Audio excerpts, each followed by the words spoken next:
Bom, boa noite, como eu falei, boa noite.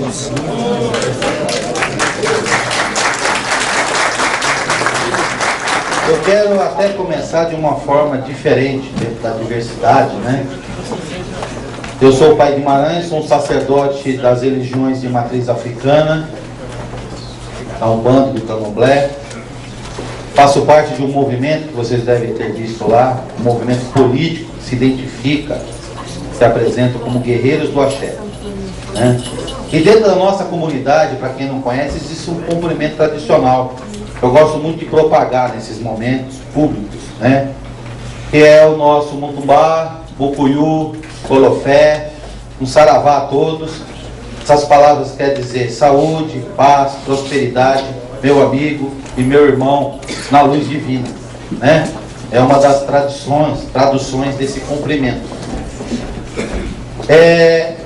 Há 10 anos atrás, mais especificamente, diante de uma realidade social de marginalização e perseguição social dentro da comunidade de matriz africana e afro-brasileira e também da indígena, que compõem esse triângulo de religiões da terra, nasceu uma consciência da necessidade de fazer alguma coisa por conta do avanço, do crescimento das religiões eletrônicas que passaram a usar do poder político, do poder financeiro, da mídia, do poder da mídia, para impor a sua condição, impor a sua fé, e passaram de alguma forma, em várias maneiras, a promover a exclusão social e a perseguição.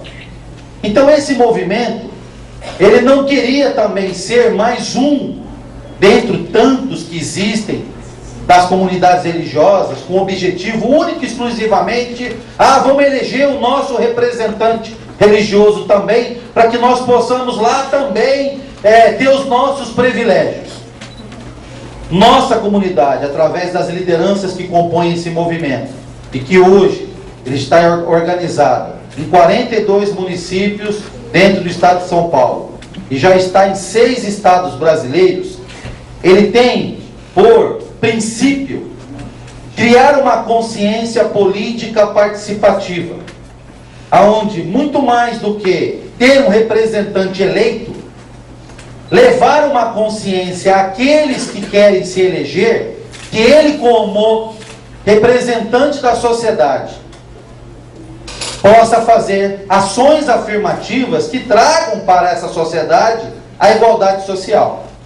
Então, em poucas palavras, é este o ideal do movimento político Guerreiros do Axé, que foca as suas atividades naqueles segmentos: capoeira, candomblé, umbanda, espíritas em geral, afoxé, samba, jurema, catimbó. Por que essas comunidades? Essas comunidades, elas são oriundas da terra, como eu disse.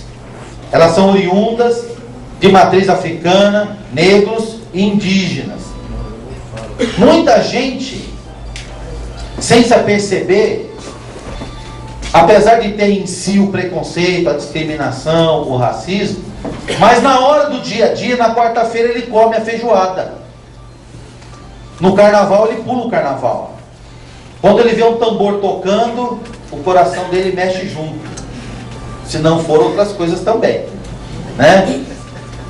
E é esse segmento que sofre, diante da sociedade, todo o conjunto de ações em desrespeito à diversidade, né? Então eu preparei ali umas apresentação, porque tem pessoas que não conhecem o que é o desrespeito à diversidade, e às vezes pratica no seu dia a dia sem se aperceber. Então, muito mais, e principalmente como militante social, como o mais jovem, um dos jovens militantes do PPS.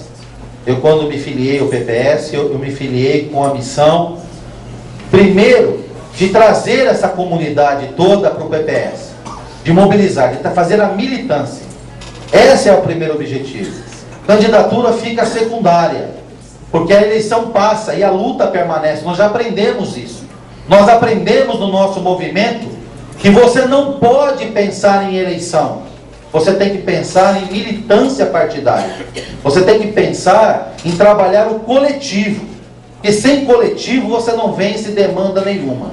Então a diversidade, na verdade, ela é uma palavra que nos traz um conjunto de ações que você teria que se preocupar. Porque muitas vezes a pessoa pensa diversidade, aquele que está em contato com a comunidade gay, mais diretamente falando, entendeu? Que é uma comunidade que está muito próxima da Umbanda e do Candomblé, e muita gente pergunta assim, nossa, mas por que tem muito gay na Umbanda e do Candomblé? Deve ser religião do mal, né? Porque os desencontrados, os perdidos, porque essa visão que o preconceituoso, ou a pessoa que é intolerante, ela tem, né? Mas não, é que a espiritualidade, ela entende que a vida é sua, para você viver da forma como melhor você entender, desde que você não prejudique o próximo. Você tem que viver a sua vida. E como a Umbanda, o Candomblé, as religiões indígenas, ela não impõe conceito, mas ela cobra comportamento, e o comportamento não está como você vive a sua vida, mas como você constrói a sua vida no dia a dia, em respeito à família, em respeito ao próximo.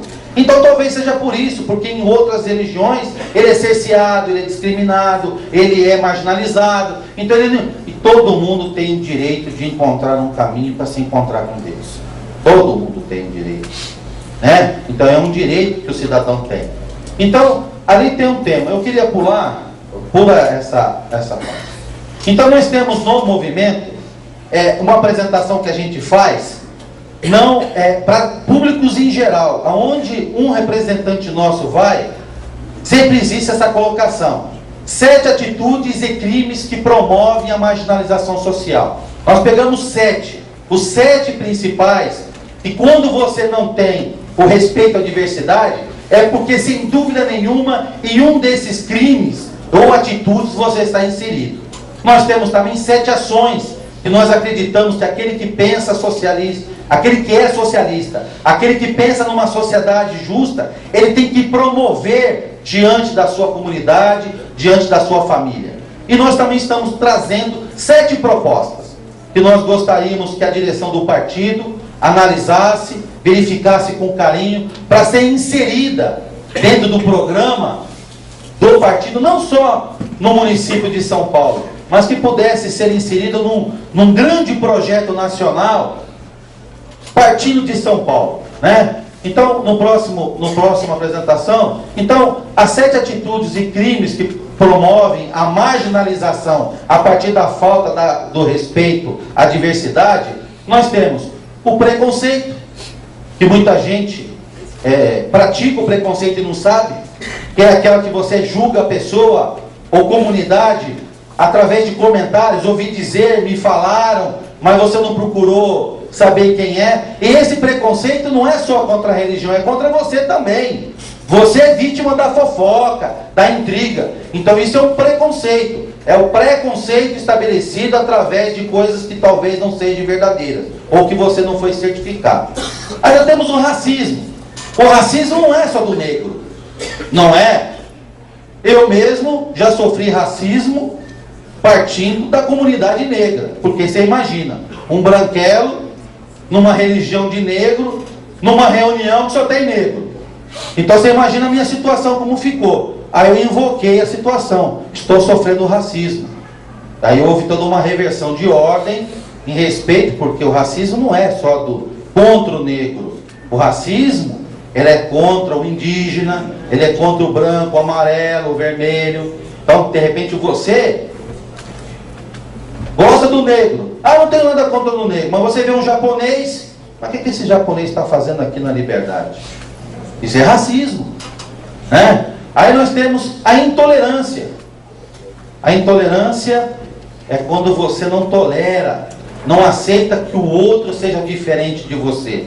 Aí não importa a religião, aí não importa a cor, aí não importa nada. Você simplesmente não tolera. É o que muita gente, é o que muito corintiano pratica contra o palmeirense, é o que muito palmeirense pratica contra o santista, né? E não podemos tampar o sol com a peneira, porque Pai Guimarães não faz isso, tem muito umbandista que faz com católico, tem muito candomblecista que faz com umbandista. Então, eu sempre digo que essas 7 situações, atitudes, muitas vezes são doenças que estão impregnadas na alma. Então ele precisa se encontrar primeiro com Deus para poder saber lhe dizer alguma coisa. A discriminação é lógico, né? Então você discrimina a pessoa por várias situações. Ou porque ela mora em Parelheiros, ou porque ela mora no Grajaú. Você discrimina ela porque ela na nossa comunidade nós sofremos a discriminação. Ela é umbandista. Se o gerente da empresa, o encarregado da empresa, ele é de uma religião onde ensinam ele a ser intolerante, então ele vai promover ali a discriminação. Ele não vai contratar ou vai mandar embora quando a fé dessa pessoa é revelada, quando ela se revela na sua fé, né? A exclusão social, ela vem de todas as formas, e hoje quem mais pratica a exclusão social, sem dúvida nenhuma, é a administração pública, seja ela municipal, estadual, federal. Promove. Mas o Estado é laico. Como é que ela pode promover, principalmente, a exclusão social das religiões minoritárias? Eu sempre digo assim, aquele que senta atrás da cadeirinha e pega na canetinha, ele não é laico, ele tem a fé dele. Então ele promove a exclusão, porque se não faz parte do partido dele, se não faz parte da comunidade religiosa dele, se não torce da comunidade dele, ele vai ser excluído, ele não vai ser inserido no processo de igualdade e de respeito às diferenças. Então, hoje a administração pública, por conta da banalização do conceito representante político, hoje nós temos dentro da administração pública um inchamento de pessoas que estão lá para defender os seus interesses pessoais ou daqueles que o nomearam, em detrimento dos interesses do coletivo. Eu sempre coloco isso como pior do que a corrupção. Pior do que a corrupção. É um ponto de vista pessoal meu. Né? Porque a corrupção, você tem como ainda provar e procurar solução colocando a pessoa para fora. Como é que você prova que uma pessoa está promovendo o racismo, o preconceito, a intolerância e a exclusão, vindo principalmente de quem ocupa um cargo público? Né? Vamos pegar, por exemplo, várias situações que eu e a minha comunidade vive, e é real, a prova cabal. Hoje, na capital de São Paulo, não existe nenhuma comunidade de matriz africana que participe de algum tipo de projeto social, cultural, educacional, que tenha a nomenclatura declarada Umbanda e Candomblé. Existem muitas comunidades nossas que criaram uma instituição de fachada, e que é dirigida pela comunidade e que recebe lá a cesta básica, tal, aquela coisa toda. Ou que a coisa vem por debaixo do pano, é aquele deputado estadual, federal, que está ligado a uma instituição, e aquela outra instituição vem e entrega direto para aquela comunidade de Umbanda e Candomblé. Então é uma prova da exclusão social. Homofobia é o crime que se comete contra principalmente a comunidade LGBT, né? Especificamente direcionado, né? A xenofobia. Na palestra da semana passada, a nossa candidata a prefeita Soninha falou do medo, né?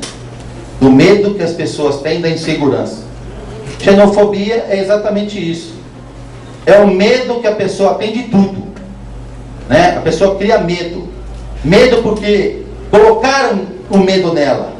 E hoje a mídia sensacionalista, terrorista, que ela trabalha o terror mesmo, entendeu? Ela impõe no cidadão o medo. Essa mídia também, que transforma pai de família, que transforma templos religiosos em coisa do mal, sem nunca ter visitado, conhecido, faz com que inúmeras famílias sofram inúmeras situações de constrangimento, de privação e por aí afora. Então quem sofre essas situações? Todos nós aqui, de alguma forma, na sua vida, no seu dia a dia, ou porque você é negro, ou porque você é japonês, ou porque você é budista, ou porque você é macumbeiro, e as pessoas falam, nossa, ele é macumbeiro. Como algumas pessoas viram o pessoal de branco chegando, nós somos diferentes. Se a gente se assume na nossa identidade religiosa, a gente acaba sendo diferente. Como o judeu é diferente, e tantas outras. Mas todos nós somos diferentes um do outro. No gosto, no sabor, no cheiro, nas vontades, nos prazeres, né? Por favor, o próximo painel. 7 ações necessárias para fazer frente à marginalização.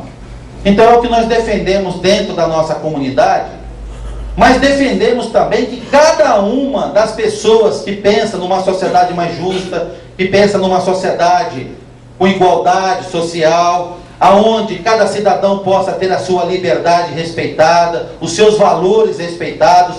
Então nós que pensamos no futuro de uma sociedade, no futuro dos nossos filhos, que pensamos no amanhã, nós temos que pensar em conscientizar, nós temos que pensar em organizar lá no bairro, a comunidade do bairro, nós temos que organizar as comunidades religiosas, seja elas quais forem.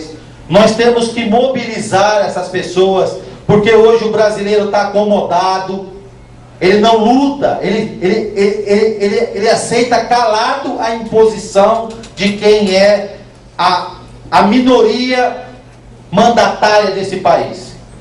Nós precisamos conhecer nossos direitos, conhecer nossos deveres. Nós precisamos conhecer o cidadão a qual nós estamos nos relacionando. Porque sem conhecer, você não pode estabelecer julgamento, você não pode estabelecer parâmetro para poder saber, para poder aferir aquilo que é o seu pensamento favorável a isso ou aquilo. Nós precisamos preservar a nossa história, nós precisamos preservar a nossa cultura. Esquece Umbanda e Candomblé. Esse país, ele foi construído em cima de 2 estruturas de conhecimento milenar.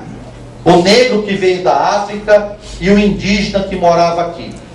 Eles estão sendo dizimados na sua cultura. Cultura essa que poderia estar ajudando muito a sociedade brasileira a crescer nos seus padrões em vários setores. Da medicina à educação. Porque a família indígena, ela respeita o mais velho. Hoje a sociedade não respeita o mais velho. Você veja aí as discussões que nós temos, a dificuldade de mobilidade, a dificuldade de emprego de pai de família que chega aos 50, 45 anos, perde emprego, não valoriza o conhecimento, a experiência, essa cultura que se perdeu, que é a cultura africana, de respeito ao mais velho, de respeito ao ancestral. A sociedade brasileira está se desvinculando dela. Então nós temos que preservar a nossa cultura. Os países lá, orientais, os países tradicionais, que também são milenares, a maior luta deles é de preservação daquilo que é deles. E eles fazem a política, talvez em alguns momentos erradas, mas eles fazem a política de preservação. E o Brasil? E o brasileiro? Ele sabe valorizar pontualmente. O samba é maravilhoso, a caipirinha é gostosa, a feijoada, nossa, ela mata a minha fome. Mas ninguém sabe de onde veio a feijoada, que a feijoada, ela veio da senzala. Porque o patrão, o senhorio, não comia o pé, a orelha e o rabo do porco, porque era coisa suja. Então mandava para a senzala. E a criatividade da culinária, das iás, dos velhos, fez daquilo um alimento que hoje é saboreado por todo mundo no Brasil, né? Participar. Nós precisamos participar mais. E é esse o nosso intuito aqui. Participar da discussão, participar dos debates, participar propondo, buscando espaço em nome daquilo que é maior. E sempre vocês irão ouvir eu falar, a família. Nada é mais sagrado e mais importante do que a família. E politizar. Nós precisamos politizar todo mundo em volta de nós, porque não adianta você falar, discutir educação, trabalho. Muitas vezes a pessoa me vê vestido assim, vê eu participar de reuniões, ela acredita que eu estou aqui querendo seguir o mesmo caminho que tantos outros seguiram, de ter um cargo público para poder representar minha comunidade. Eu já sou representante da minha comunidade nesse momento. Agora, eu preciso dar a minha contribuição como religioso e como pai de família, para que possamos construir uma sociedade mais justa. Nós temos que sair do discurso e entrar para a prática. Esse é o cenário nosso, né? O próximo painel, por favor. E aí, todo o nosso movimento que pensa a família. Porque quando a gente fala da marginalização social, só para que vocês possam ter uma ideia, eu participei de uma discussão que a pessoa falou, não, a discussão hoje aqui é educação. Eu falei, mas me interessa. Educação é trabalho, me interessa. A discussão, ela é cultura, me interessa muito. A discussão é esporte, me interessa. Ué, te interessa tudo? Me interessa. Sabe por que me interessa? Porque eu tenho os filhos umbandistas, candombecistas, pessoal do catimbó, da Jurema, o pessoal que é do axé, que quando vai para a creche ou vai para a escola, eu tenho uma menininha minha que tem 6 anos, se você mandar ela cantar alguma coisa, a primeira cantiga que ela vai fazer é assim, lá vem Zé, lá vem Zé. É uma cantiga da nossa comunidade. Então, quando ela canta isso na escola, se a professora não for uma professora, uma educadora, com princípios de educadora, ela vai discriminar, como eu tenho ouvido muita discriminação nas escolas. Então me interessa muito a qualidade do profissional, a qualidade do educador que vai estar lá para poder dar educação para os nossos filhos, e que cada um cuide dos seus. E eu estou aqui zelando pela qualidade de ensino no geral. Quando você fala do trabalho, é aquilo que eu já falei. Tem muita gente nossa com dificuldade de arrumar emprego, porque quando ele é descoberto na sua fé, ele fica desempregado. Procure fazer uma pesquisa em volta de vocês, vocês vão descobrir isso. Esporte. Capoeira é esporte. E nossa família precisa de vários esportes. Só que quando ele também é revelado, ele também sofre discriminação. Então, em todos os setores, nós temos que estar inseridos. Então, não adianta. Lógico, você vai estar focando, centralizando as suas energias, talvez num ponto, né? Eu centralizo na igualdade, na justiça, na luta contra a marginalização, em favor das religiões que sofrem a perseguição e a discriminação, mas nós temos que conviver com o todo, né? Então nós temos 7 propostas que de alguma forma ela engloba e ela traz para o partido uma contribuição, eu acredito, que talvez possa ter uma formatação, porque uma cabeça pensa melhor, a experiência política partidária de quem compõe a direção do partido, com certeza é maior do que a experiência política que nós temos. Nós temos a experiência política, conhecimento de causa, daquele que sofre a pedra no telhado, a polícia na porta, aquele que sofre a marginalização, a exclusão, aquele que sofre com a dificuldade de ter um leite para dar para uma família carente, um remédio para dar para uma família necessitada, aquele que sofre a dificuldade de ver um pai de família desempregado e não tem como encaminhar ele para um curso profissionalizante. E essa fala pode ajudar muito você que é candidato e que é socialista e que pensa no PPS como uma alternativa, a melhor alternativa de futuro para a nossa cidade. Porque com certeza lá no seu bairro, lá talvez tenha um terreiro, um terreirinho, uma casinha pequenininha, e que ela, por sofrer a discriminação, ela fica escondidinha. E você, talvez ela nem me conheça, porque a nossa comunidade é muito grande. Ela é enorme. Só que ela é reprimida, ela é envergonhada, porque ela sofre com um constrangimento, ela é vilipendiada diariamente, aonde quer que ela esteja, e ela é revelada. Poucos de nós têm a coragem de se apresentar publicamente da forma como eu faço. Poucos. E você pode. Ah, mas o pai Guimarães não é pré-candidato? Não estou falando aqui como pré-candidato, estou falando como socialista. E eu gostaria muito que você, que também é socialista, lá no seu bairro, você abraçasse aquela comunidade e a orientação que você precisar para ser amigo daquela casa que estiver perto de você, você vai ser meu amigo também. Você vai me ajudar a minha comunidade, porque eu não estou aqui pensando em ganhar a eleição. Eu estou aqui pensando em trabalhar o coletivo, a igualdade e a luta para que nós possamos fazer de São Paulo realmente uma referência de uma cidade mais justa, de uma cidade igual, de igualdade. E para isso, nós temos 7 propostas. A primeira, ali ficou pequenininho, né? Eu tinha certeza. Mas eu vou ler para vocês. A realização de um mutirão administrativo, aí, com a bênção dos orixás, a força ajudar, de alguma forma, nós iremos lutar juntos para que na próxima gestão, de alguma forma, possa estar inserido.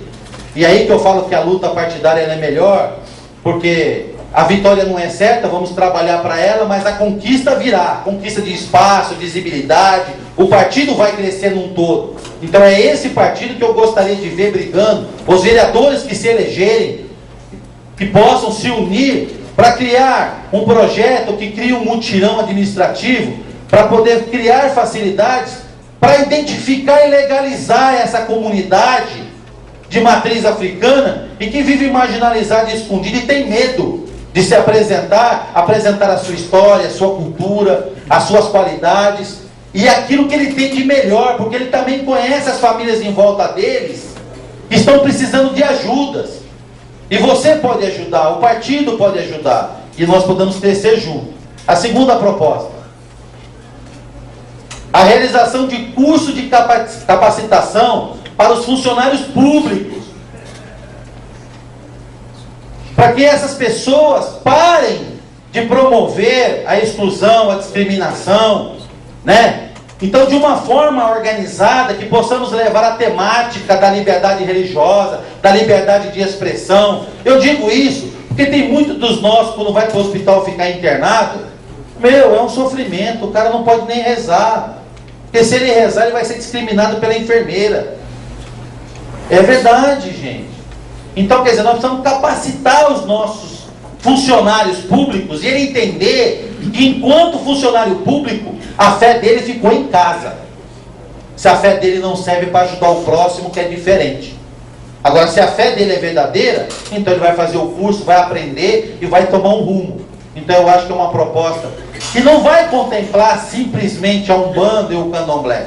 As nossas propostas não estão focadas para atender uma única comunidade, porque não é missão de um parlamentar tomar conta de uma única seção ou setor da sociedade. Ele tem que trabalhar com o coletivo. Então é Umbanda, é o Candomblé, é a comunidade gay, é o pessoal do Catimbó, é o pessoal indígena, e por aí afora outras religiões também.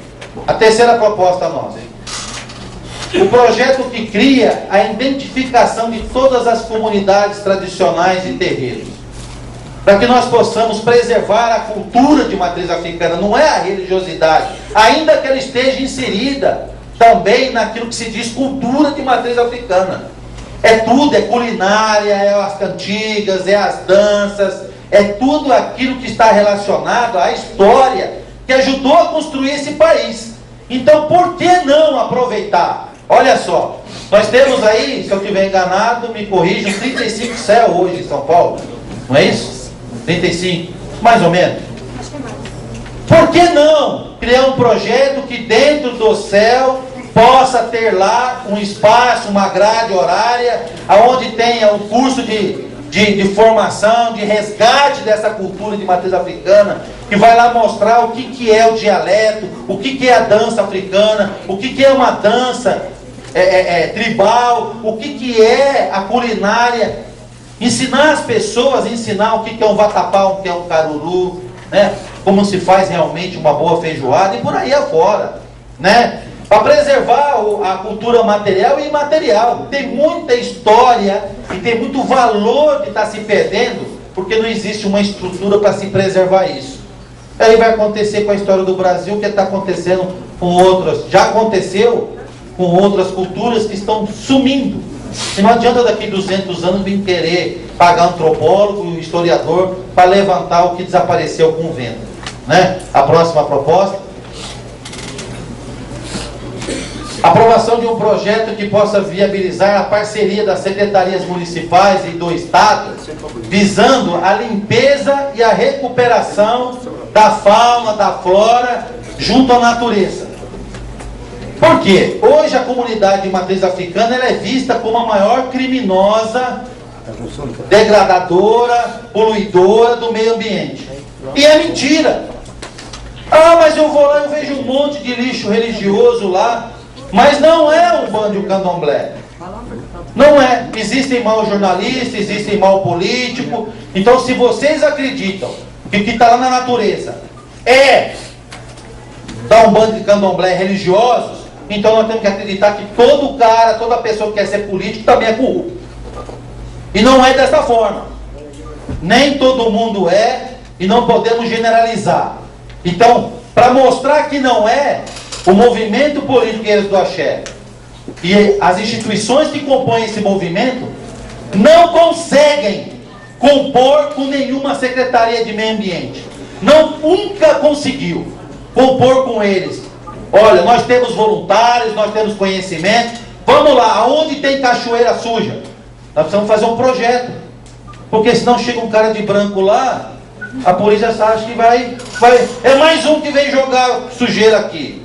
E não é. Às vezes é mais um que quer ajudar a limpar. Então, a participação política, a atuação partidária, daquele que estiver representando, nos representando, porque não podemos tampar o sol com a peneira. Aqui no partido vai ganhar 4, 5 vereadores, se tudo der certo. Então, quer dizer, nossa proposta é que esses 4, 5 vereadores, preocupados com o meio ambiente, uma São Paulo sustentável, né, com ação afirmativa em defesa da natureza, venha dialogar com a comunidade de matriz africana, que venha dialogar com a comunidade afro-brasileira, para que possa somar essa parceria em projetos para nós recuperarmos e fazermos a preservação desse meio ambiente. Nós temos as condições, nós precisamos dos meios, e aí nós podemos fazer esse projeto. O próximo, a criação de uma estrutura, superintendência,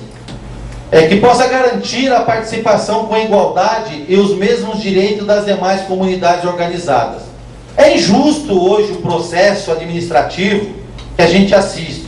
Então, quer dizer, aquela comunidade melhor organizada, né? Não vamos citar nada, mas a comunidade que está melhor organizada e que conseguiu eleger um representante político, lá o seu vereador, ou que está melhor estruturado e conseguiu apoiar o prefeito, e fez a diferença na vitória dele, esse vai ter privilégios.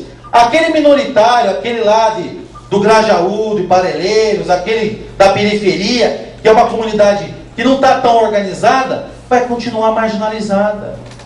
Então nós temos que criar uma superintendência, um departamento que vai cuidar das comunidades que não têm ainda. Eles querem, mas não sabem como, não sabem como se organizar, não sabem como se estruturar. Então, ter um departamento da administração pública que vai ajudar essas comunidades a se organizarem para poder também ter um direito a cuidar e a dar assistência ao seu povo que está próximo de si lá.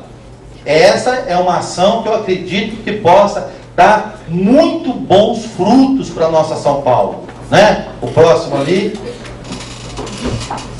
A criação de uma ouvidoria municipal que possa receber, captar as situações inúmeras de marginalização, de exclusão, de perseguição. Eu vou dar um exemplo aqui da nossa realidade. Imagine uma rua, do lado de lá um templo evangélico. Eu estou generalizando, certo? Não estou focando. E do lado de cá um terreiro do macumbeiro, né? O fiscal da prefeitura. Quem vocês acham que eles vão fiscalizar? Não precisa responder, né?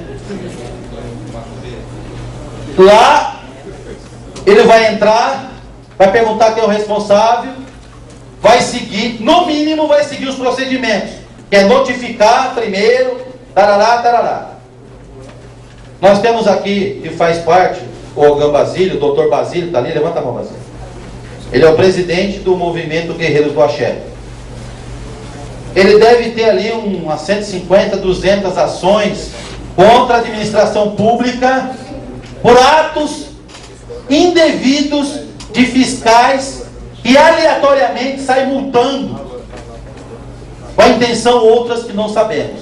Então, havendo uma ouvidoria, um departamento que vai tratar, não para proteger a Umbanda, porque eu estou citando a Umbanda como referência, porque é meu conhecimento de causa, mas eu conheço inúmeros outros casos ligados a inúmeras outras comunidades, por não ter representante, por não ter condições financeiras, sofrem as mesmas situações no dia a dia, né? Então é uma proposta nossa. E para finalizar, a 7ª proposta, a elaboração de projetos que criem o Centro de Referência, Resgate e Preservação da Cultura de Matriz Africana, não tendo nada a ver. Então é criar um centro de referência, pegar lá no Museu Afro, pegar lá em algum lugar que seja de propriedade da prefeitura e criar um centro de referência.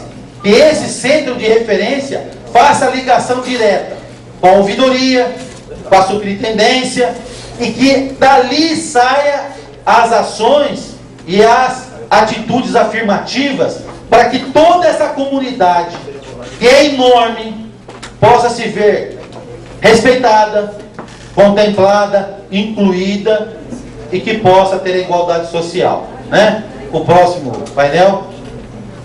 E aí, para finalizar, eu digo assim, né? É uma luta de todos nós e que nós esperamos que a somatória PPS, né, em favor, em defesa da diversidade, junto com os guerreiros do Axé, que veio para o PPS para ficar e se multiplicar, possamos criar o respeito, a liberdade de expressão e a liberdade religiosa. Muito obrigado a todos.